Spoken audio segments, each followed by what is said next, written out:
안녕하십니까? 자, 이번에 이제 6번 테마부터 보실 차례입니다. 6번 테마는 범죄 예방과 제지 제6조인데요. 이 부분도 이제 조문이 아주 간단합니다. 이제 그게 이제 의의에 들어 있고요. 이제 경고하고 범죄 제지 두 가지로 구성이 되어 있어요. 그래서 경고는 당연히 비권력적 사실행위고 경찰관의 범죄 제지는 대인적 즉시강제다 이렇게 이제 볼 수 있는 것이죠. 이때 이제 가장 중요한 것은 범죄행위가 목전에 행하여지려고 하고 있다라고 하는 부분이에요. 그래서 요건의 쌍가로 1번을 보시면 목전에 행하여지려고 하는 이라는 부분에 대해서 범죄행위가 착수되기 직전 또는 실행될 가능성이 아주 높은 경우로 그게 표현되어 있습니다. 이런 경우를 가리킨다라고 하는 거죠. 자, 그래서 거기 대상을 보시면 경고의 대상은 관계인이고 제지의 대상은 범죄를 범하려고 하는 사람 있죠. 자, 당연히 이렇게 둘로 구분이 되는 거고요. 자, 그래서 경고라고 하는 거는 뭐 수단이 특별하게 정해진 건 없어요, 법에. 그래서 말을 할 수도 있고 호루라기를 불 수도 있고 확성기를 쓸 수도 있고 문서를 할 수도 있고 뭐 그거는 자유롭게 하시면 됩니다.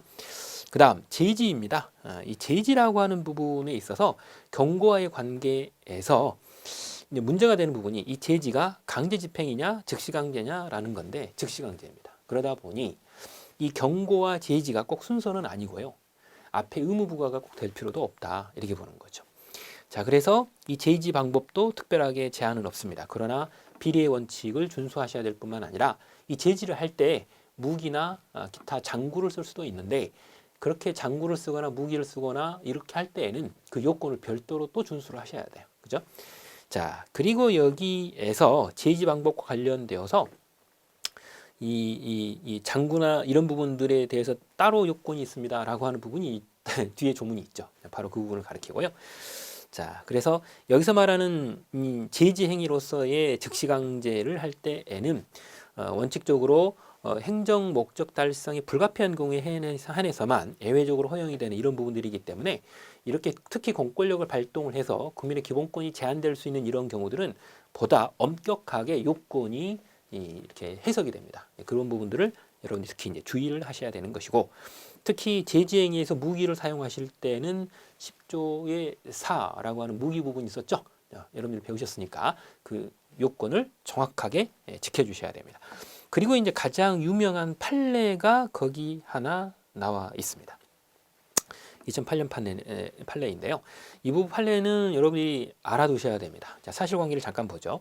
서울시청 앞 광장에 금지 통보된 집회 시위에 참석하기 위하여 집회 시위 예정 시간으로부터 약 5시간 30분 전에 그 예정 장소로부터 약 150km 정도 떨어진 제천시의 한 앞마당, 주민자치센터 앞마당이죠.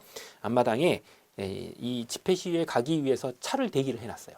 전세버스를 하나 내놓은 거죠. 거기에 타려고 사람들이 할 때 경찰관들이 제지를 한 사건입니다. 이 과연 제지가 적법한 것인가 라고 하는 거죠. 자, 이랬을 때 동그라미 2번은 아주 엄격하게 해석을 하겠다는 취지가 들어있고 동그라미 3번 봅니다. 집시법에 의한 금지되어 그 주체 또는 참가 행위가 형사처벌 대상이 되는 위법한 집회 시위가 장차 특정 지역에서 개최될 것이 예상된다 하더라도 이와 시간 장소적으로 근접하지 않은 다른 지역에서 이렇게 되어 있어요.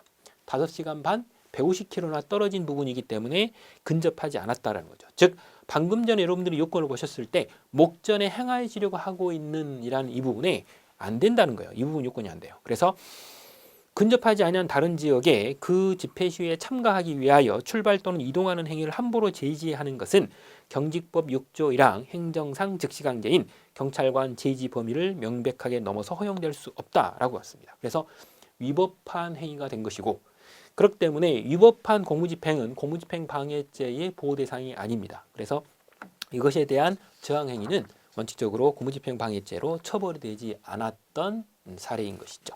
자, 이렇게 보시면 되고요.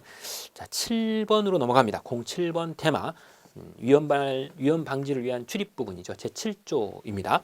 이 부분은 제가 특별하게 할 만한 게 별로 없습니다. 이미 3가지 포인트로 지적을 했는데 바로 그 부분이 포인트이거든요. 그렇죠? 자, 그래서 긴급 출입, 예방 출입, 그리고 대간첩 작전을 위한 검색이라고 해서 3가지로 나누어서 봤고 거기에 대상, 출입 장소가 뭐냐, 그죠? 그리고 출입 장소에 시간 제한이 있냐, 주야나 아니면 영업시간 이런 거, 그리고 동의를 받을 필요가 있냐라고 하는 이런 부분이 포인트였습니다.